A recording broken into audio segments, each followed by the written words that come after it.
ফাবিযালিকা ফালইফরাহু হুয়া খায়রুম মিম্মা ইয়াজমাউন। আল্লাহ রাব্বুল আলামিন বলেন, কুল হে নবী আপনি বলুন, বিফাদলিল্লাহি বিরহমাতিহি, আমি আল্লাহ রাব্বুল আলামিন এই কোরআনুল কারীমটাকে সৃষ্টি করে দিয়েছি, নাজিল করে দিয়েছি। পৃথিবীর বুকে যত রহমত আছে, আসমানের উপরে যত রহমত আছে, জমিনের নিচে যত রহমত আছে, সমস্ত রহমত দিয়া আমি আল্লাহ রাব্বুল আলামিন এই কোরআনুল কারীমটাকে নাজিল করে দিয়েছি। সুবহানাল্লাহ। তাহলে পৃথিবীর সমস্ত রহমত দিয়ে আল্লাহ তাআলা এই কোরআনুল কারীমটা আমাদেরকে নাজিল করে দিয়েছেন। এরপর আল্লাহ তাআলা বলেন, ওয়াবিযালিকা ফালইফরাহু।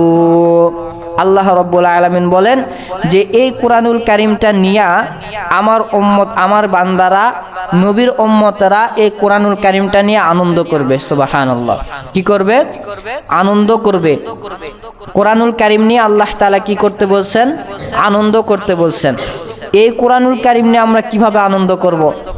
কোরআনুল কারীম নিয়ে আল্লাহ তাআলা আনন্দ করার কথা বললেন, ফাবিযালিকা ফালইফরাহু, যে তোমরা এই কোরআনুল কারীমটা নিয়ে আনন্দ করো।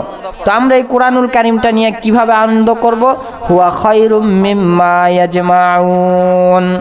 আল্লাহ রাব্বুল আলামিন বলেন যে আমার বান্দারায় তোমরা এই কোরআনুল কারীমটা নিয়ে আনন্দ করবা। এই কোরআনুল কারীমটা কি শেখ হাসিনার?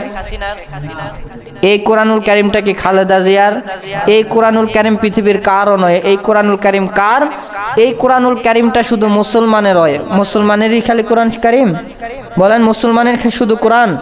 মুসলমানের কোরআন নয়, এই কোরআনুল কারীমটা পৃথিবীর সবার কোরআন। হিন্দু, বৌদ্ধ, খ্রিস্টান যত মানুষ আছে সবার জন্য আল্লাহ তাআলা এই কোরআনুল কারীমটাকে নাজিল করে দিয়েছেন। হুয়া খায়রুম মিম্মা ইয়াজমাউন। আমি আল্লাহ তাআলা এই কোরআনুল কারীমটাকে খয়ের, বরকত হিসাবে আমি আল্লাহ তাআলা নাজিল করে দিয়েছি। এই কোরআনুল কারীমটা পৃথিবীর সবার কোরআনুল কারীম, পৃথিবীর সবার।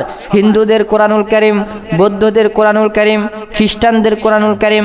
এই জন্য হাদিস শরীফের ভিতরে পাওয়া যায়, কিতাবের ভিতরে আছে, অনেক খ্রিস্টানেরা এই কোরআনুল কারীম নিয়ে গবেষণা করতে করতে করতে করতে এক সময় আসছে সে মুসলমান হয়ে গেছে। সুবহানাল্লাহ। এরকম ঘটনা আপনারা শোনেননি? হিন্দুরা কোরআনুল কারীম নিয়ে গবেষণা করতে করতে মুসলমান হয়ে গেছে। আমার ভাইয়েরা, আমার বন্ধুগণ, এই কোরআনুল কারীমকে আল্লাহ তাআলা নাজিল করেছেন আমাদের জন্য, শুধু মুমিনদের জন্য কোরআনুল কারীমটা আল্লাহ তাআলা নাজিল করে নাই। হিন্দু, বৌদ্ধ, খ্রিস্টান সবার জন্য আল্লাহ তাআলা কোরআনুল কারীমটা নাজিল করে দিয়েছেন। আল্লাহ রাব্বুল আলামিন কোরআনুল কারীমের মধ্যে বলেন, কুল বিফাদলিল্লাহি ওয়া বিরহমাতিহি ফাবিযালিকা ফালইফরাহু হুয়া খায়রুম মিম্মা ইয়াজমাউন। আল্লাহ রাব্বুল আলামিন বলেন, আমি এই কোরআনুল কারীমটাকে নাজিল করে দিয়েছি এই জমিনের উপরে, আসমানের উপরে।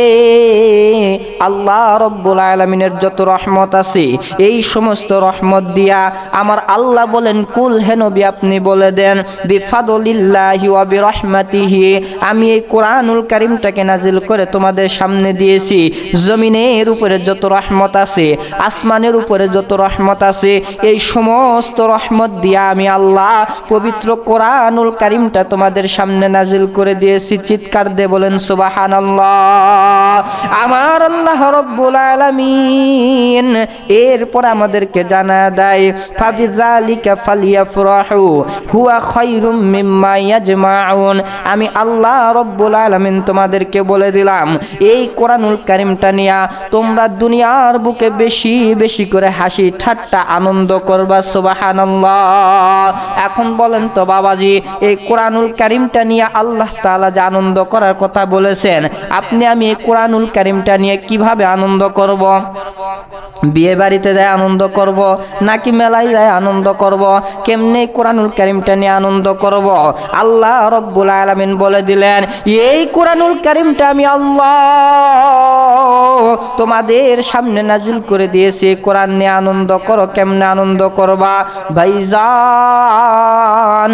আমার আল্লাহ রব্বুল আলামিন বলেন, ওই ব্যক্তি তো কোরআনুল কারীমটা নিয়ে আনন্দ করবে, ওই ব্যক্তি তো কোরআন নিয়ে আনন্দ করে মজা পাবে, যেই ব্যক্তি 5 ওয়াক্ত নামাজ আদায় করবে। কয় ওয়াক্ত? 5 ওয়াক্ত নামাজ আদায় করবে। যেই ব্যক্তি রসুলের সুন্নত মানবে। এখন তো রসুলের সুন্নত মানার দরকার নাই, রসুলের সুন্নত ভুলে গেছি। রসুলের সুন্নত কোনটা এটাও জানি না। আগেকার যুগে হুজুরেরা বলতো, বাবাজি ভুলেও কখনো যেন টাকনুর নিচে কাপড়